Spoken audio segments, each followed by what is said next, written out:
Selamat siang pemirsa, Metro TV kembali hadir dengan program Economic Review, program yang akan membahas secara mendalam berita-berita ekonomi teraktual saat ini. Bersama saya Leonard Samosir, inilah Economic Review.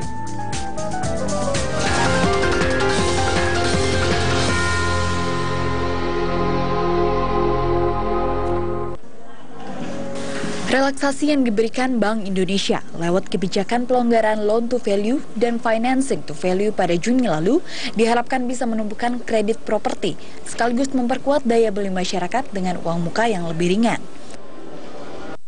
Untuk tipe rumah-rumah tapak lebih besar dari 70 meter persegi, uang muka menjadi minimal 15%, begitu juga rumah susun. Sementara untuk pembiayaan syariah, untuk rumah dengan luas yang sama, uang mukanya hanya 10% atau dengan FTV sebesar 90%. BI juga membuat kebijakan kredit dengan mekanisme indent fund, pembiayaan bertahap sesuai progres pembangunan rumah, rusun atau rukan. Associate Director Research Colliers Ferry Salanto menilai pelonggaran aturan loan to value atau LTV yang dilakukan Bank Indonesia saat ini tidak cukup memberikan dampak yang signifikan terhadap sektor properti. Menurutnya agar berdampak besar, perlu ada kebijakan lain yang sejalan. Cuman yang saya katakan adalah bahwa LTV ini akan lebih efektif kalau diimbangi juga dengan penurunan suku bunga. Karena pertama memang untuk menyediakan uang muka itu memang satu beban bagi masyarakat. Tetapi pada saat nanti cicilannya, artinya dengan keringanan LTV, beban hutangnya bertambah, berarti mereka juga memerlukan suatu insentif untuk memperingan cicilan mereka dengan cara menurunkan suku bunga. Bunga kredit properti saat ini masih di atas 10%. Padahal suku bunga acuan Bank Indonesia sudah turun secara bertahap menjadi 6,5% dari awal tahun di level 7,25%. Pertumbuhan KPR dan KPA tahun lalu masih single digit atau di level 8%, sedikit menanjak dibandingkan awal tahun yang tumbuh 7,5%. Relaksasi LTV diharapkan bisa meningkatkan pertumbuhan KPR dan KPA yang mendominasi 50% dari porsi kredit properti secara keseluruhan. Per Juni total kredit properti mencapai 665,2 triliun rupiah. Selain menaikkan daya beli masyarakat, dengan penurunan uang muka pembelian rumah diharapkan para pengembang properti dapat memacu pembangunan properti untuk memenuhi backlog atau kekurangan rumah yang masih terjadi saat ini. Dari Jakarta, Tri Marliani, Ivan Ardi, Metro TV. Pemirsa, Bank Indonesia berharap dengan diturunkannya uang muka atau down payment, DP perumahan hingga menjadi 15 atau 20% dari sebelumnya 30%, diharapkan mampu mendongkrak penjualan rumah sehingga roda perekonomian makin bergerak. Tapi benarkah demikian? Sebelum membahasnya bersama narasumber kami, kita lihat dahulu bagaimana penyaluran kredit properti dalam grafis berikut ini.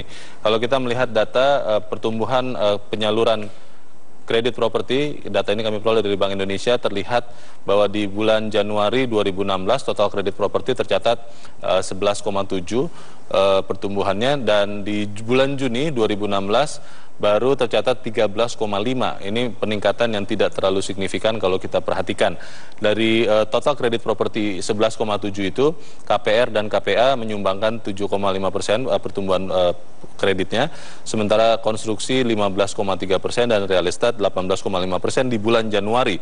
Di bulan Juni 2016 kita melihat pertumbuhan untuk real estate hanya tumbuh sekitar 7%, dari 18 menjadi 25%, dan konstruksi malah sangat kecil, dari 15% kredit properti bertumbuh hanya menjadi hampir 18%, dan untuk KPR dan KPA pertumbuhannya juga sangat-sangat kecil, dari 7,5% menjadi hanya 8%. Banyak orang yang mengatakan bahwa ini sebagian besar terjadi karena memang aturan Bank Indonesia yang terakhir yang mengatur mengenai loan to value. Kita lihat dalam grafis berikut bagaimana perkembangan kredit properti. Di grafis berikut kita melihat, ya, untuk beberapa bank akan menyalurkan fasilitas likuiditas pembiayaan perumahan. Kita melihat ada 7 bank dari Bank BTN yang merupakan porsi pemberi FLPP terbesar 61,25%. Ini realisasi hingga Februari 2016. Kemudian ada BPD Papua, BRI Syariah, Arta Geraha, beberapa BPD dari Sumsel, Jatim, dan Sumut yang tidak terlalu besar sebetulnya porsinya. Kita lihat nilai FLPP yang disalurkan sudah 61,3 miliar rupiah. Kita melihat di grafis berikut, sebetulnya bagaimana aturan LTV itu membuat harga rumah bergerak. Kita melihat grafis berikut, daftar harga perumahan KPR bersubsidi. Data ini kami peroleh dari Kementerian Pekerjaan Umum dan Perumahan Rakyat.